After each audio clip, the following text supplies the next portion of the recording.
안녕하세요. 네, 안녕하세요, 윤 대표님. 송영길 예. 전 대표 파리에서 귀국해가지고 파리에 있을 때부터 네. 또 인천공항에 도착했어도 오늘이라도 검찰이 소환하면 금방 출두하겠습니다. 이렇게 네. 자신만만한 모습을 보였어요. 그런데 일단 검찰에서는 25일 날 송영길 전 대표를 피의자 신분으로 네. 전환을 했고 네. 출국 금지를 시켰어요. 네, 네. 피의자 신분으로 전환했다는 것은 송영길에 대해서 네. 충분히 어떤 범죄 혐의가 있다는 네. 그 얘기 아닙니까? 그렇죠. 그러니까 송영길이가 돈봉투 사건의 가장 최종적인 핵심 역할을 한 거죠. 예. 돈봉투 조성에 송영길이가 관여했느냐, 그리고 송영길이가 돈봉투 만들라고 지시했느냐, 그리고 돈봉투 주고 받은 거를 보고를 받았느냐, 예. 이 세 가지에 대해서 검찰이 지금 참고인에서 이 피의자로 전환해서 출국 금지까지 시킨 거죠. 물론 뭐 해외로 도망가지는 않겠습니다만은 상징적인 효과가 있는 거죠. 예. 이 사건의 핵심이니까 또 딴 생각하지 마. 그리고 선제적으로 뭐 검찰 출두한다는데 이건 얍삽한 생각이죠.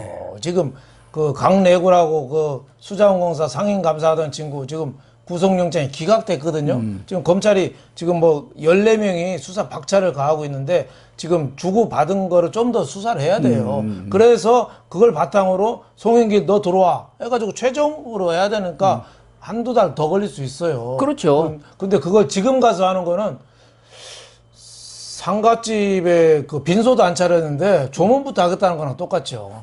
지 상가인데, 지 상가예요. 지가 죽었는데 지가 조문 가겠다는 거랑 똑같아요. 그러니까 옛날에 이회창이가 그 한나라당 총재가 2003년 12월 15일 날 그 차떼기 사건이 있을 때 났죠. 그때 전직 한나라당 총재 자격이었거든요.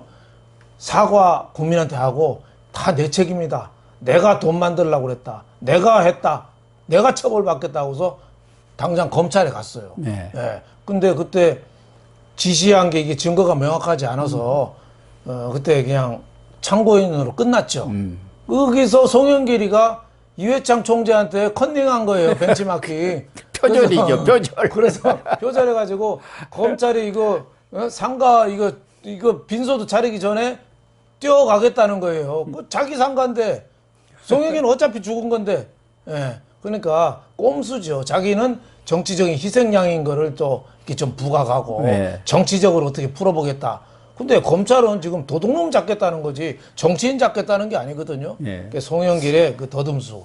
그래서 그때 검찰 그 유해창 그 총재할 때는 그 서정욱 변호사라고 예. 그때 뭐 긴급 체포도 되고 그랬잖아요. 예. 근데 송영길하고 유해창 총재하고 다른 점이 그거예요. 유해창은 내가 다 했다. 내 책임이다. 돈이 오고 갔다. 인정을 했어요. 근데 송영길은 네. 난 몰라. 나는 몰라. 미국, 프랑스에 배낭 메고 도망 다니다가 민주당에서 다 들어오라고 난리치니까 할 수 없이 기어 들어온 거예요. 예, 압박 때문에 들어온 거 아닙니까? 그렇죠. 처음에는 안 들어오려고 했잖아요. 자세가 다르죠. 들어오면서도 자기는 모른다는 거 아닙니까? 전혀 개입한 바가 없다. 그런 사람이 검찰에 나가면 그럼 무슨 얘기를 할 거예요? 출두쇼인가요? 사진 출두 쇼를 하겠다는 거죠. 그러니까 이 이심송심이라고 그 이재명하고 송영길이 닮은 점이 많아요. 그리고 그러네요. 송영길이가 당 대표하면서 이재명한테 얼마나 유리하겠습니까? 그때 정세균하고 두 명 왜 김두관하고 그 기권 처리하는 거 문제 있었잖아요. 그렇죠. 그 송영길이가 안 해줬으면은 마지막에 뒤집어졌어요. 뒤집혀졌어요. 그걸 다 무효 처리해버렸잖아요. 그렇죠. 그것도 제가 보기에는 이 부자지간에도 그렇게 안 해줍니다.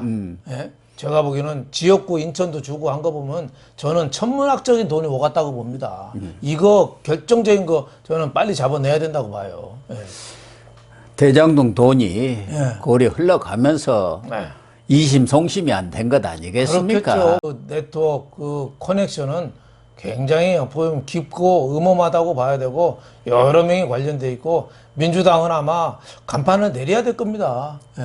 이렇게 지금 전당대회에서 당 대표 뽑는데 이렇게 돈이 많이 오갔고 또 대통령 후보를 당내 경선하는데 거기도 또 이런 음모가 개입이 됐다면 이게 어떻게 제대로 된 정당이겠어요. 네. 그런데 송영길은 지금 이번 주라도 네. 자진 출두하겠다 이런 생각을 굳히고 있는 모양이에요. 네. 그러니까 출두쇼를 하겠다는 건데 네. 나는 아무것도 없는데 한번 나 불러봐라. 내가 가서 다 진술하겠다 뭐 이런 걸 과시하려는 것 아니겠습니까? 그러나 검찰은 검찰의 수사 시간표가 있는 네. 것 아니겠습니까? 그렇죠. 우선 수사라는 게 꼭지부터 하는 게 아니라 밑바닥부터 다 다져가지고 네. 피라미드 형식으로 수사를 하는 거 아닙니까? 그러니까 주변 인물, 네. 그다음에 뭐 강내국까지 다 조사를 하고 지금 박영수 보좌관도 아직 안 불렀어요. 그렇죠. 그런 사람들 수사를 하고 그다음에 이제 윤관석, 이성만 또 돈 받은 의원들 그 특정해 갖고 수사를 하고 그리고 마지막에 꼭지를 따는 거 아닙니까? 그렇죠. 돈이 오간 거는 은밀하기 때문에 제대로 수사하지 않으면은 법원에서 다 무죄납니다. 다 무죄나죠. 예. 예. 그러니까 웬만하면은 피고인한테 유리하게 법원에서 해석을 하기 때문에 완벽한 증거를 해야 되거든요. 그래서 송영길이가 저렇게 검찰에 선제적으로 가겠다. 이거는 뭐 제가 보기엔 말이 안 되는 거다. 이렇게 볼 수 있겠습니다. 더군다나 지금 송영길이는 그 박영수 보좌관뿐만 아니라 또 박모 보좌관이라고 그 사람이 또 66억에 배임 혐의를 받고 지금 수사를 받고 있어요. 네. 이 66억 원도 이 정치 자금으로 흘러간 것이 아니냐는 그런 의심을 받고 있는 것이고 또 하나 전세 사기 사건을 일으킨 남원기 예. 이 사람이 저 강원도 망상에다가 국제 관광도시 이거 한다고 했는데 거기 가서 아무 이름도 없는 저 인천에 조그만한 건설회사가 채무선하고 6,700억짜리 공사계약을 맺었어요. 그랬을 때 누가 여기에 뒷배가 됐느냐. 여기에도 지금 송영길이가 이름이 오르고 있는 거예요. 그렇죠. 최문순 강원도지사 당시 연결해준 유력 정치인이 있었다고 봐야죠. 그건 원희룡 네. 국토교통부 장관도 이야기했잖아요. 그렇죠. 인천에 중진 정치인이라고 하면은 지금 인천에 중진 정치인이 몇 안 됩니다. 그렇죠. 예. 윤관석 삼선 그리고 홍영표 이 송영길한테 떨어지는 그 삼선 빼고는 없어요. 그렇죠. 초재설은 중진은 아니지 않습니까? 그러니까 전세 그리고 사기 전직은 송영길뿐이 없어요. 송영길은 전직도 된 지가 얼마 안 되잖아요. 중간에 그렇죠. 쪼개기로 이재명한테 금배지를 넘겨줘서 그렇죠. 그러니까 전세 사건의 배후에는 민주당이 그 있는 겁니다. 그 임대차 3법 엉터리 없이 통과한 것도 민주당이 주도했고 지금 사기꾼을 이렇게 비호한 것도 민주당이에요. 이런 거에 대해서 정말 분명하게 좀 밝혀야 된다 이렇게 생각합니다. 그래서 송영길 대표가 그렇게 무슨 자진 출석을 하겠느냐 어쩌느니 이런 것보다는 정말 자기 나름대로 잘 몰랐다. 또 그런 상황이 어떻게 됐는지 국내에 와서 파악을 해보고 뭐 파악하겠다고 그렇게 이야기했으면 자세히 좀 나름대로 파악을 해보고 그 다 녹취록이 나와 있는 상황이니까 그렇죠. 그런 뒤에 검찰이 부르면 가서 아는 대로 진술을 솔직하게 진솔하게 하는 게 도리이지. 그렇죠. 오자마자 나 검찰에 나가겠습니다. 이거는 정치 쇼밖에 안 되는 거 아니겠습니까? 그런 점이 정말 이재명이나 송영길이나 정말 끼리끼리구나 유유상종이구나 하는 느낌을 둘 다 줘요. 변호사 출신이잖아요. 다 변호사들. 법 미꾸라지, 법꾸라지들이죠. 네, 법꾸라지들이니까. 어떻게 요리조리 피해 다니면서 궁리만 하는 거죠.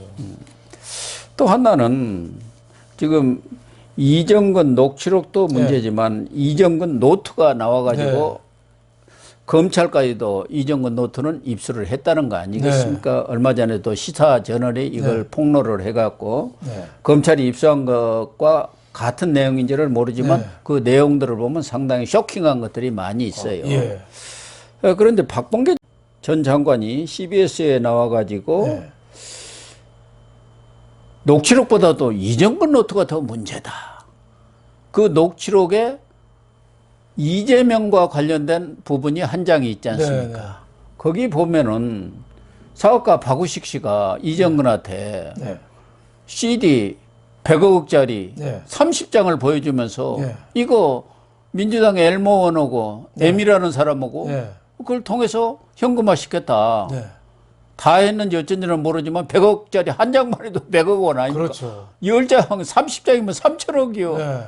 그런데 이것은 실질적인 그 주인이 민주당의 이모 정치, 영어로 그냥 이입니다. 그러니까 누군지는 전혀 모르겠지만 민주당의 유력 중진 정치인의 자금이다. 이렇게 이야기한 내용이 그 이정근 노트에 나와 있지 않습니까? 그렇죠. 그러니까 이정근 그 녹취록이 그 3만 개 휴대폰 녹음한 게 3만 개 파일이 있어서 지금 파일이 큰데 노트까지. 그거보다 더한 게 이정근 노트라잖아요. 예, 네, 예. 노트에 여러 가지가 그 돈 전달 과정 상세히 기록되어 있고 친노계, 친문계, 친명계 자금줄이 대략적으로 아주 일목요연하게 정리가 되어 있대요. 예, 예. 특히 이재명 7인의 부분이 있다는데 예. 이재명 7인의 거기에 100억 원짜리 양도성 예금 증서 CD 30장을 L 의원과 M 의원을 통해서 현금화했다. 뭐 이런 내용까지 들어있다니까 결정적으로 이재명을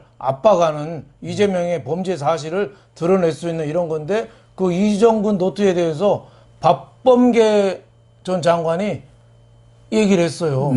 지금 4.19 그 기념식 때 윤석열 대통령이 얘기했잖아요. 예. 4.19 혁명 열사가 피로써 지켜낸 자유와 민주주의가 사기꾼의 농락대에서는 절대 안 된다. 이렇게 얘기했거든요. 예. 그때 앉아서 이재명이가 그 얘기 듣다가 얼굴이 노래져서 나갔어요. 맞아요. 저 화면 봤더니 얼굴이 노래지더라고. 예. 왜 자기 얘기니까. 네. 예? 그리고 또 한동훈 장관도 지난 21일 날 돈봉투 수사가 야당 탄압이라는 거에 대해서 말 같지 않은 소리라고 딱 잘랐어요. 예, 그러니까 그랬죠. 확실한 증거가 있다는 얘기거든요. 그러니까 박범계 의원이 대통령하고 한동훈 장관이 이정근 노트에 대해서 좀 아는 것 같다.